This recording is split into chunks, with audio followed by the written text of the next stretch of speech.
के महीने की किसी भी सोमवार के दिन, किसी भी सोमवार के दिन मिट्टी के पात्र में जो रात्रि भर जल रखा हो, मिट्टी के पात्र में अगर आपके पास में घड़ा हो, हंडा हो, नी हो, तो दिया हो, दीपक हो, कुल्लड़ हो, कोई भी तुम्हारे पास में जो मिट्टी का पात्र उसमें जल भरना, वो जल बैसाख के महीने की किसी भी सोमवार के दिन, किसी भी सोमवार के दिन, बैसाख महीने या किसी प्रदोष के दिन या बैसाख महीने के शिवरात्रि के दिन, वो मिट्टी के पात्र का जल अपने घर के प्रत्येक व्यक्ति का स्पर्श कराकर उस मिट्टी के पात्र के जल को तांबे के पात्र में डाल लीजिए और घर के प्रत्येक व्यक्ति का स्पर्श करा लीजिए और शंकर भगवान पर कुंदकेश्वर महादेव के नाम से समर्पित करिए।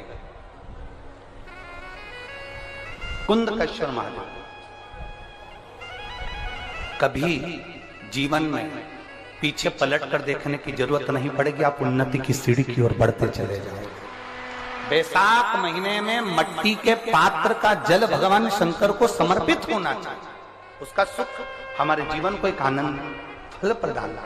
बैसाख के महीने में सोमवार के दिन कि आपका कोई काम अटक रहा है, कोई काम नहीं हो रहा, बहुत परेशान हो गए, बहुत थक गए उस काम के लिए, सबके हाथ भी जोड़ लिए, सबके पास होकर आ गए, पर वो काम बढ़ ही नहीं रहा, तो निवेदन करते हैं घी के दिए में काली तिल डालकर सोमवार के दिन शंकर जी के मंदिर के सामने तुम रुका जी का नाम लेकर दिया लगाकर जिस काम को तुमने दुनिया के आगे कहकर देख लिया, कर देख लिया, नहीं हुआ, उस कार्य को एक बार दिया लगाकर निवेदन कर फिर जाकर देखना, काम आगे बढ़कर ही रहेगा, छूटेगा नहीं। ये सोमवार के दिन अगर जल के पात्र में लाल चंदन को घोलकर अगर शिव को समर्पित कर दिया जाए, केवल 5 सोमवार कर देखिए,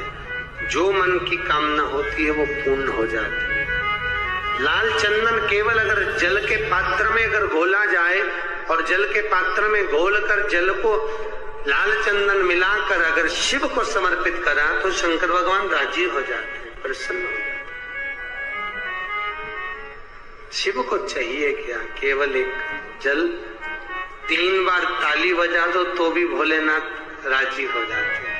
जिसके यहाँ लक्ष्मी नहीं टिकती, जिसके यहाँ संपदा नहीं बढ़ती, जिसका व्यापार नहीं चलता, जिसके सर्विस नौकरी सही नहीं हो रही, उसको सोमवार के दिन अगर बेलपत्री के पेड़ के नीचे जो दिया लगाता है, उसके घर में कभी संपदा की कमी नहीं आती। साहब आत्म महत्म में ये वर्णन किया कि एक बेलपत्र का वृक्ष हो या पीपल का वृक्ष हो या तुलसी का पौधा हो या आंवले का वृक्ष हो या बट वृक्ष हो, उस वृक्ष के नीचे बैसाख के महीने में जो जल समर्पित करा जाता है, उस जल की पुण्याई इतनी प्रबल हो जाती है कि व्यक्ति के जीवन में जितना पाप कर्म करा होता है वो सब निष्फल हो जाता है, वो सब समाप्त हो जाता है।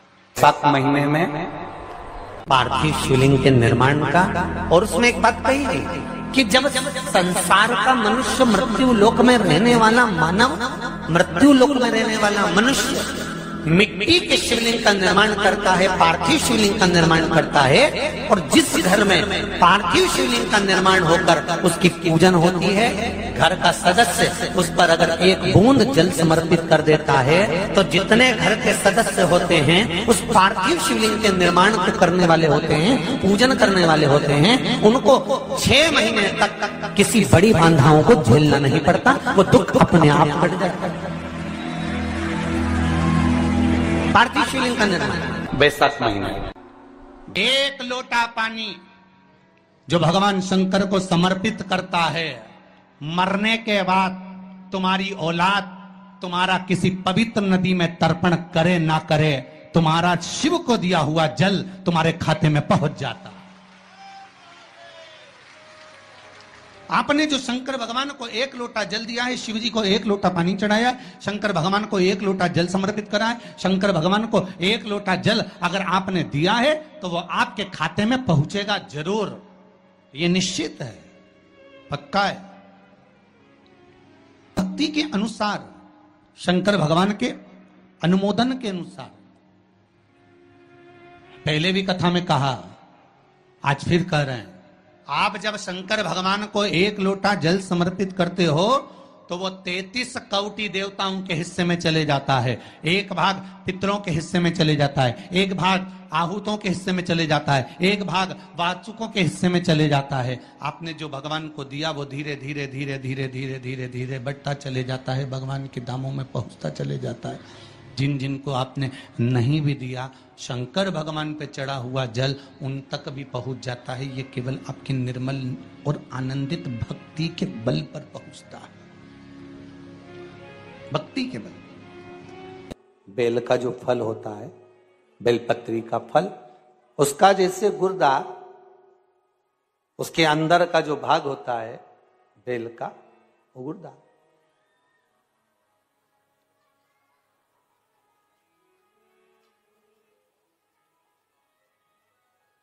उसको अग्नि में जलाकर उसकी भस्म तैयार कर कर छान कर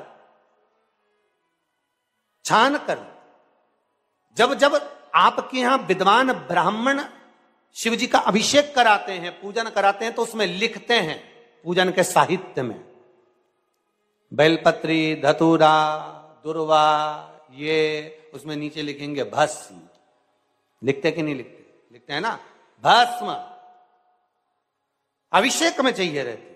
तब उस भस्म का थोड़ा सा भी भाग आप अगर शिव को समर्पित कर रहे हो तो ये जान लें कि शंकर मनवांछित फल प्रदान कर रहे हैं, शिव फल प्रदान कर रहे हैं।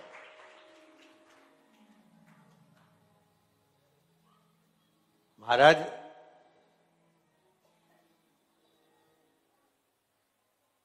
बेलपत्री के वृक्ष के नीचे बैठकर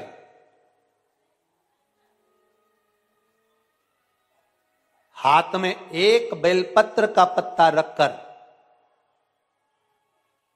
आप पंचाक्षर मंत्र नमः शिवाय, ओम नमः शिवाय या श्री शिवाय नमस्तुभ्यम या महामृत्युंजय मंत्र का स्मरण कर रहे हो, पर डंडी का भाग अपनी ओर, बेलपत्र की बीच वाली पत्ती का भाग बीच वाली उंगली की ओर रखकर अगर आप स्मरण कर रहे हैं और अपनी कामना कर कर बेलपत्री के वृक्ष के नीचे बैठकर उस पत्ते को सम्मुख रखकर बाबा से विनय कर कर एकांत में उस बेलपत्री के वृक्ष की छांव में, बेलपत्री के वृक्ष की छांव आप कामना कर कर उस पत्ते को शंकर भगवान के ऊपर समर्पित कर रहे हैं, तो ये जान कर रखें कि पार्वती और शिव का मिलन करवा रहे हैं और अपनी मनवांछित फल कामना पूर्ण करवा रहे हैं। क्योंकि शिव और पार्वती का जब मिलन होता है, शंकर पार्वती जब एक दूसरे के सम्मुख में होते हैं, शिव और पार्वती जब एक दूसरे के सामने अपने बच्चों के कारण एक दूसरे के सम्मुख में आते हैं, तो उनके चेहरे पर प्रसन्नता का भाव आ जाता।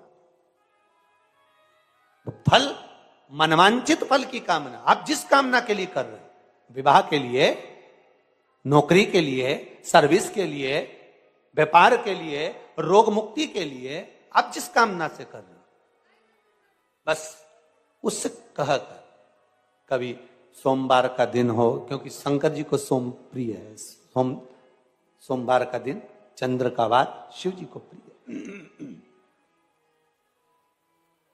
शिव जी को प्रिय है।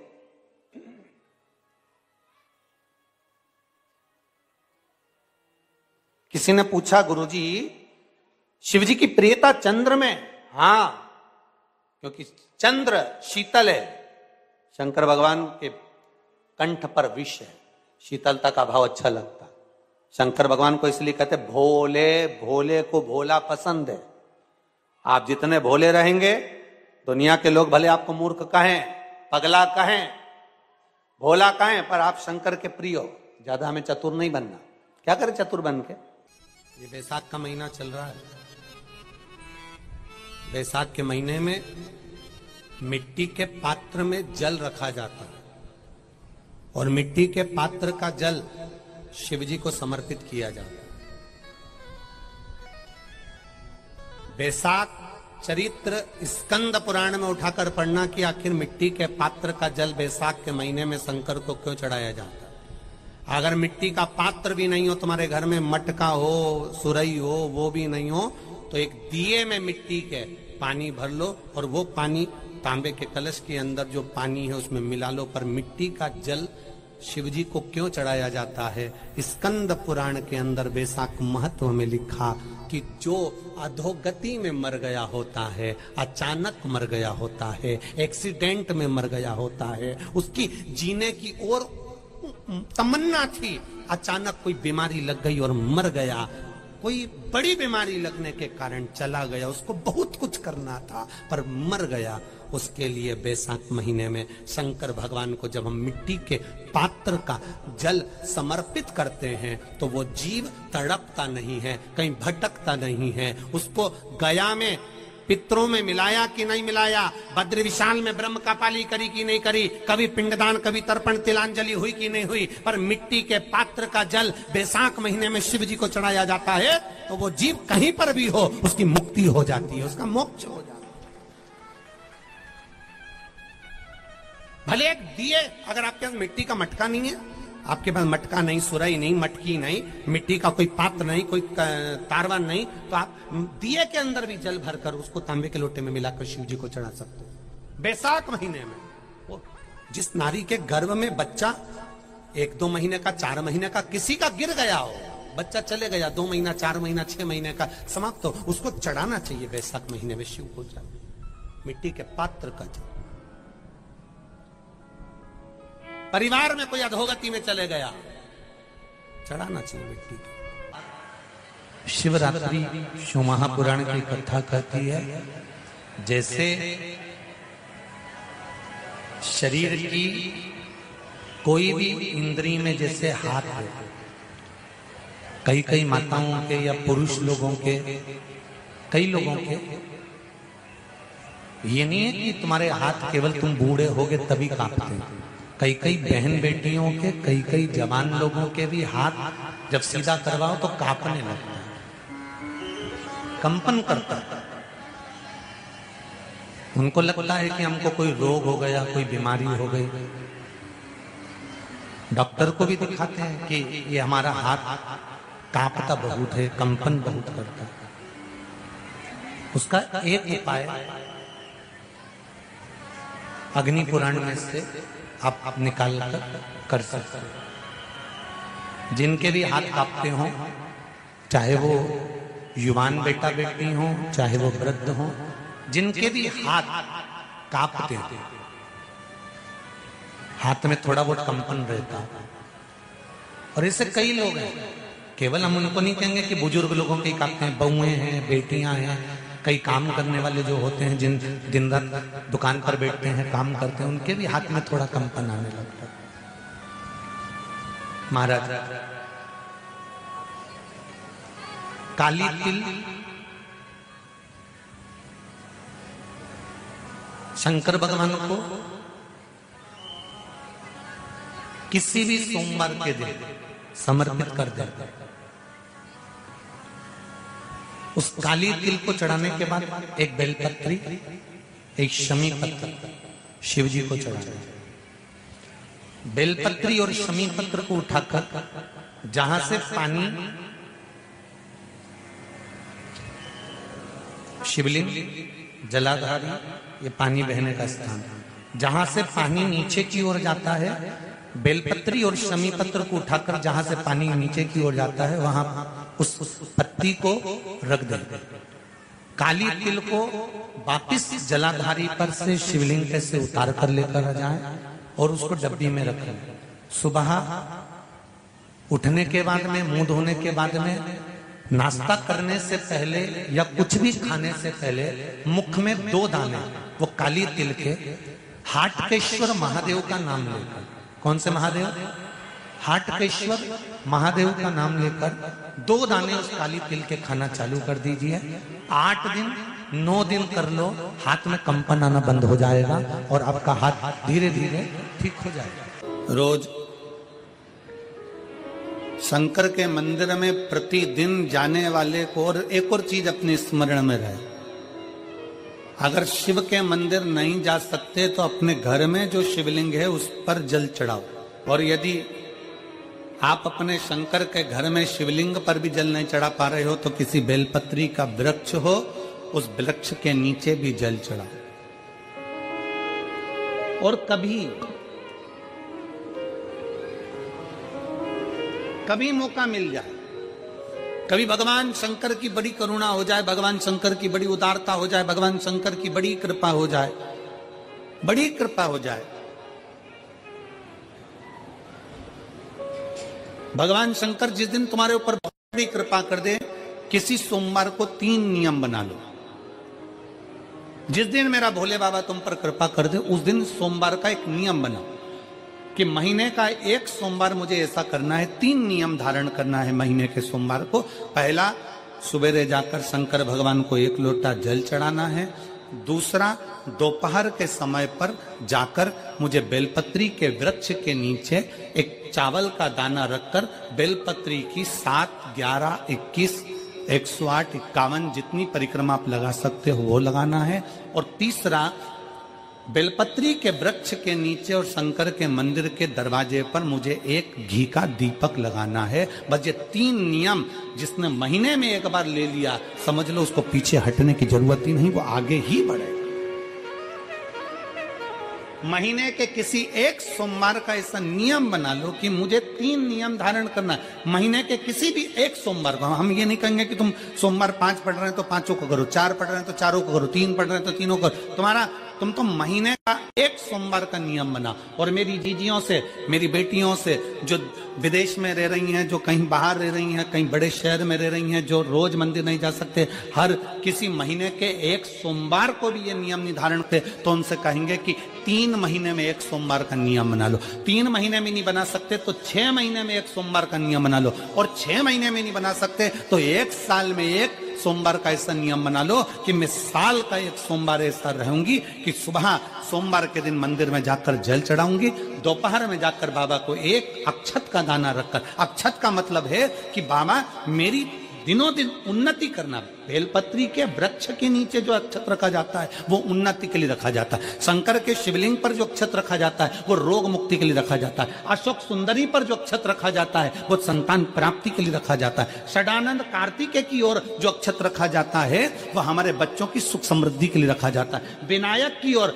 गणेश जी की ओर जो अक्षत रखा जाता है वो हमारे घर में कोई मंगल कार्य आ जाए उसके लिए रखा जाता है। और जो पीठिका होती है जिसपे शिवलिंग रखा होता है, पार्वती जी का हस्तकमल, उस पर अक्षत रखा जाता है तो नारी के अखंड सौभाग्य के लिए रखा जाता है। अक्षत रखने का भी तरीका है। एक चावल का दाना कहां रखा जाता है, क्यों रखा जाता है, कैसे रखा। अब कई लोग कहते हैं गुरुजी ये शिव महापुराण में आप ये नियम बताते हो, तरीका बताते हो। हम तो उनसे कहेंगे डॉक्टर के पास जाओगे तो डॉक्टर भी गोली लिखकर ये नहीं कह देगा कि ये सारी गोली एक साथ खा जा। डॉक्टर भी कहेगा ये गोली सुबह खाना है, ये गोली शाम को खाना है, ये गोली दोपहर में खाना, ये गोली भूखे रहकर खाना। बोलो सही है कि गलत है। ये रात्रि को खाना खाने के बाद खा लेना, ये खाना खाने के पहले, ये नाश्ते के पहले। और सुनो, ये दवाई, ये वाली पीछे वाली जो दवाई लो ना इसको दूध से लेना, ये वाली जो दवाई लो ना इसको पानी से लेना। और सुनो, ये डब्बी है इसको पानी में मिलाकर फिर पीना। दवाई लेने का भी तरीका है, उसी तरह शिव महापुराण में एक एक अक्षत का भी तरीका है और एक एक बेलपत्री का भी तरीका। अब मान लो कई लोग कहते हैं गुरुजी आप ये तरीका बताते हो शिव पुराण के माध्यम से, कई लोगों के मन में संशय जागता है, तो अगर हम एक साथ चावल चढ़ा दे तो उसका क्या तरीका है। तो हमारा निवेदन है डॉक्टर जो दवाई ले एक ही बार में निपटा जाए, एक ही बार में खा ले। दवाई एक बार में पूरी खा गए असर नहीं करेगी, इसमें डॉक्टर का कोई दोष नहीं है। उसने तो बताया था ऐसे लेना, ऐसे लेना। और तुमने, मैं डॉक्टर साहब ने पूछा दवाई पूरी ली, शाम की दवाई भूल गई थी, सवेरे की दवाई भूल गई थी, ये दवाई भूल गई थी। डॉक्टर कहेगा हमने तो नियम बताया था, तुमने नहीं खाई तो असर कहां से करेगी। तुम असर कब करती है, जब हम पूजन के तरीके को जान जाएं, जब हम अर्चना के तरीके को जाएं। आप साल भर का एक सोमवार निकाल लो, 6 महीने का एक सोमवार निकाल लो, 3 महीने का एक सोमवार निकाल लो, महीने का एक सोमवार निकाल लो। अपने से दिल में बन जाए तो एक सोमवार ऐसा निकालो जिसके 3 नियम धारण हो। पहला, उसी सोमवार जिसको कर रहे हो उस दिन सुबह जल चढ़ाना, दूसरे दोपहर के समय पर जाकर बेलपत्री के वृक्ष के नीचे एक चावल का दाना रखना और परिक्रमा बेलपत्र की जितनी तुमसे बन जाए, जितनी तुम्हारे शरीर की कैपेसिटी हो, जितना तुम्हारा शरीर चलते बन जाए,